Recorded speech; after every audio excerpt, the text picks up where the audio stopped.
അസ്സലാമു അലൈക്കും വറഹ്മത്തുള്ളാഹി വബറകാതുഹു. ഖുർആൻ പ്രഭാതം 42. അൽഹംദുലില്ലാഹി റബ്ബിൽ ആലമീൻ വസ്സലാത്തു വസ്സലാമു അലാ റസൂലില്ലാഹി വഅലാ ആലിഹി വസ്വഹ്ബിഹി അജ്മഈൻ.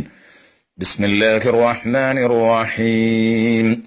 അലം തറ കൈഫ ഫഅല റബ്ബുക ബിഅസ്ഹാബിൽ ഫീൽ അലം യജ്അൽ കൈദഹും ഫീ തദ്ലീൽ വഅർസല അലൈഹിം ത്വയ്റൻ അബാബീൽ ترميهم بحجارة من سجيل فجعلهم كعصف مأكول صدق الله مولانا العظيم.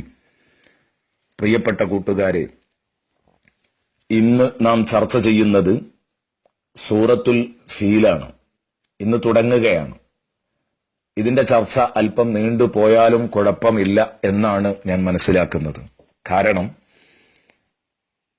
അബ്രഹത്തും കൂട്ടരും കഅബ പൊളിക്കാൻ വന്നുവെന്നും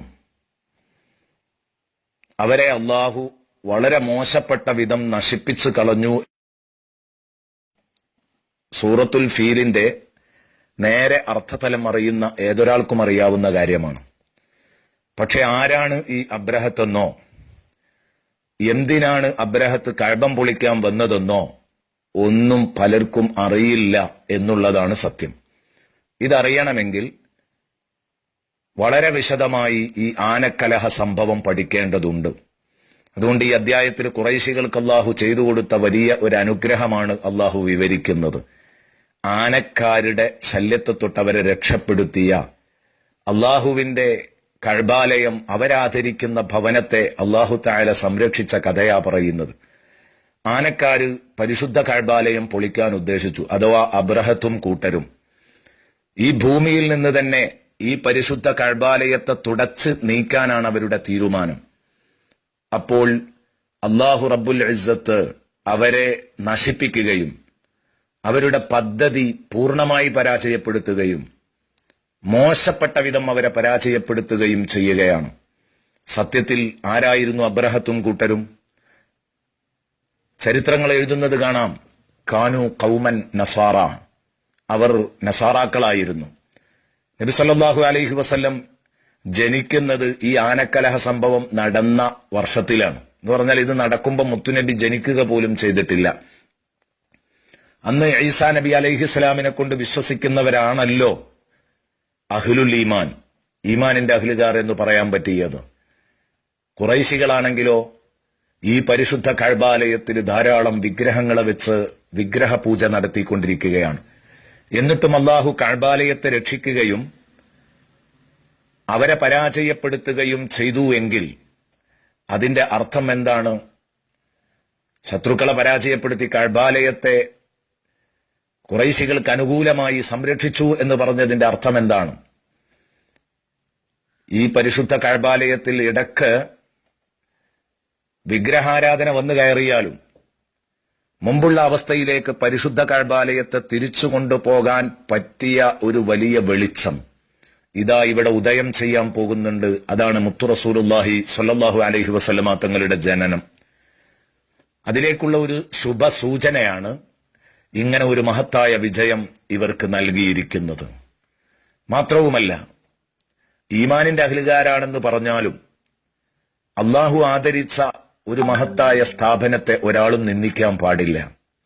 ഉദാഹരണത്തിന്, ഇസ്രായേൽ ബൈത്തുൽ മുഖദ്ദസ് പിടിച്ചടക്കി എന്ന് പറഞ്ഞ് പലസ്തീനിലെ മുഅ്മിനീങ്ങൾ ഒരിക്കലും ബൈത്തുൽ മുഖദ്ദസ് പൊളിക്കുകയും എന്നിട്ട് അതിന് പകരം ഒരു സമാന ബൈത്തുൽ മുഖദ്ദസ് മറ്റൊരിടത്ത് സ്ഥാപിക്കുകയും ചെയ്യുന്നത് അക്രമമാണ്. മിതമായ ഭാഷയിൽ പറഞ്ഞാൽ അത് തമ്മാടിത്തമാണ്, തോന്നിയാസമാണ്.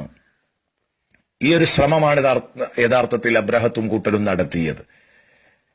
അതേസമയം അവരിൽ നിന്നത് മോചിപ്പിക്കാൻ ശ്രമിക്കാം, പക്ഷെ അത് തകർത്തുകൊണ്ട് അതിന് പകരം മറ്റൊരു സമാന കെട്ടിടം കെട്ടിപ്പടുക്കുകയല്ല വേണ്ടത്. അത് അധികപ്പറ്റാണ് എന്ന കാര്യത്തിൽ തർക്കമില്ല. അതാണ് നടന്നത്. നബി സല്ലല്ലാഹു അലൈഹി വസല്ലമ തങ്ങൾ ജനിക്കുന്നത് ഈ ആനക്കലഹ സംഭവം എന്ന് പറയുന്ന മഹാസംഭവം നടന്ന വർഷത്തിലാണ്. കിതാബു അഅ്ലാമുൻ നുബുവയിൽ പറയുന്നത് നമുക്ക് കാണാൻ കഴിയും, നമ്മെ പഠിപ്പിക്കുന്നത് കാണാം.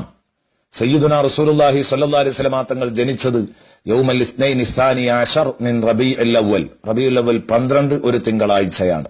വകാന ബഅദൽ ഫീൽ ബി 50 യൗമ, ആനക്കലഹ സംഭവം കഴിഞ്ഞ് അന്നത്തേക്ക് 50 ദിവസമായിരുന്നു എന്നർത്ഥം. Abdul Malik bin Marwan Attab bin ഉസൈദിനോട് ഒരിക്കൽ ചോദിച്ചു, അൻത അക്ബറു അമിൻ നബിയ്യു സല്ലല്ലാഹു അലൈഹി വസല്ലം, നിങ്ങൾക്കാണോ നിങ്ങളാണോ അള്ളാഹുവിന്റെ റസൂലാണോ കൂടുതൽ വലിയവർ? നിങ്ങളെ കൂട്ടത്തിൽ ആരാണ് വലിയവൻ എന്ന് ചോദിച്ചപ്പം ഫഖാല, Attab bin Usaid Abdul Malik bin മർവാനോട് പറഞ്ഞ രസകരമായൊരു മറുപടിയുണ്ട്.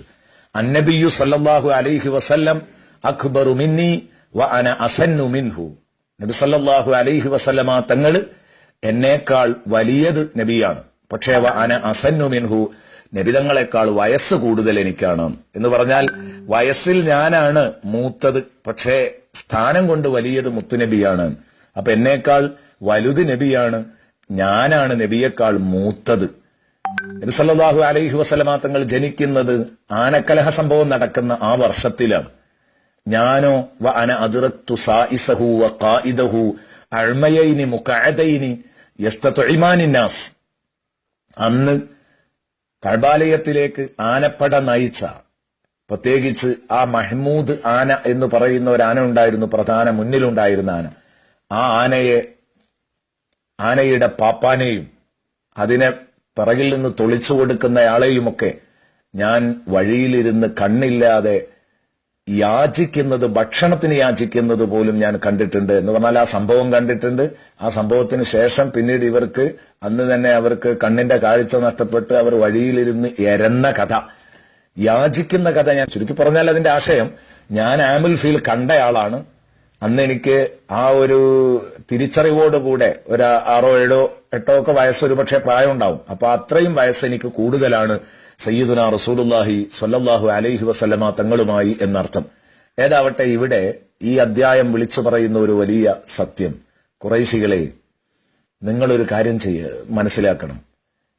നിങ്ങളെ നാം സഹായിച്ചത്, ഹബശക്കാർക്കെതിരെ, എത്യോപ്യക്കാർക്കെതിരെ നിങ്ങളെ നാം സഹായിച്ചത് നിങ്ങൾ അവരെക്കാൾ നല്ലവരായിട്ടല്ല. നിങ്ങളുടെ വിശ്വാസം വളരെ മോശപ്പെട്ടതായിരുന്നു. പക്ഷെ പരിശുദ്ധ കഅബാലയത്തെ സംരക്ഷിക്കണം. ആ കഅബാലയത്തെ ഞാൻ ബഹുമാനിക്കാനും ആദരിക്കാനും പോകുന്നുണ്ട്. ബഹുമാനപ്പെട്ട ഖാത്തിമുൻ നബിയ്യീൻ മുഹമ്മദുർ റസൂലുള്ളാഹി സ്വല്ലല്ലാഹു അലൈഹി വസല്ലമ തങ്ങളുടെ ആഗമനത്തോടുകൂടെ അത് നിങ്ങളെ പഠിപ്പിക്കാനായിരുന്നു എന്നാണ് ഈ അധ്യായം നമ്മെ പഠിപ്പിക്കുന്ന ഏറ്റവും വലിയ പാഠം. ഇതാണ് ഹ്രസ്വമായ രൂപത്തിൽ ഈ ആനക്കലഹ സംഭവത്തിന്റെ ഒരു ചെറിയ വിശദീകരണം. പക്ഷെ ഇതുകൊണ്ടായില്ല, ഇത് വിശദമായി പറയേണ്ടതാണ്.